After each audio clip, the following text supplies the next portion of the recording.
ভুতুরে ভোটার বা duplicate epic number ইস্যুতে কড়া পদক্ষেপ মুখ্য নির্বাচন কমিশনের। ভোটার তালিকায় কারচুপি ও জালিয়াতির অভিযোগে সাসপেন্ড করা হয়েছে দক্ষিণ 24 পরগনার কাকদ্বীপ সাব ডিভিশনের অ্যাসিস্ট্যান্ট সিস্টেম ম্যানেজার অরুণ গড়াইকে। শুক্রবারের এই ঘটনার পর শনিবার দুপুরে কলকাতার অহিন্দ্র মঞ্চে রাজ্যের সব সিস্টেম ম্যানেজারদের নিয়ে জরুরি বৈঠকে বসেন রাজ্যের মুখ্য নির্বাচনী আধিকারিক সহ অন্যান্য আধিকারিকরা।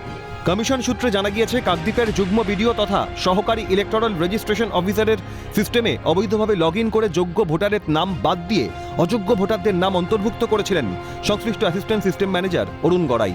বিষয়টি প্রকাশ্যে আসতেই অভিযুক্ত অরুণ গড়াইকে শোকজ করেছিল রাজ্যের মুখ্য নির্বাচনী আধিকারিকের দফতর। শোকজের উত্তরে নিজের দোষ স্বীকার করে ক্ষমা চাইলেও নির্বাচনী বিধি অনুযায়ী ওই অভিযুক্তের বিরুদ্ধে উপযুক্ত তথ্য প্রমাণ থাকায় অরুণ গড়াইকে সাসপেন্ড করে নির্বাচন কমিশন। সংশ্লিষ্ট জেলাশাসক তথা ডিস্ট্রিক্ট ইলেকশন অফিসারের রিপোর্টের ভিত্তিতে চার্জশিট দেওয়ার পর অভিযুক্তের বিরুদ্ধে পেনাল্টি চার্জ করা হতে পারে বলে কমিশন সূত্রে খবর। ইতিমধ্যেই অভিযুক্ত সিস্টেম ম্যানেজারের বিরুদ্ধে শৃঙ্খলা ভঙ্গের অপরাধে তদন্তে নির্বাচন কমিশন। এই সূত্র ধরেই রাজ্য মুখ্য নির্বাচনী আধিকারিকের দফতরের কাছে গত 2 বছরের যাবতীয় তথ্য চেয়ে পাঠিয়েছে জাতীয় নির্বাচন কমিশন। জানা গিয়েছে, দায়িত্বপ্রাপ্ত যুগ্ম বিডিওর সিস্টেমে অবৈধভাবে লগ ইন করে তার মোবাইল নম্বরে আসা ওটিপি ব্যবহার করে ভোটার তালিকায় নাম তোলা বা বাদ দেওয়ার সংশ্লিষ্ট ফর্ম 6, 7 এবং ফর্ম নম্বর 8 অন্তর্ভুক্ত করেছিলেন অভিযুক্ত। যাবতীয় তথ্য প্রমাণ সামনে আসায় অরুণ গড়াইকে সাসপেন্ড করে নির্বাচন কমিশন। খালিদ জামালের রিপোর্ট, ক্যালকাটা নিউজ।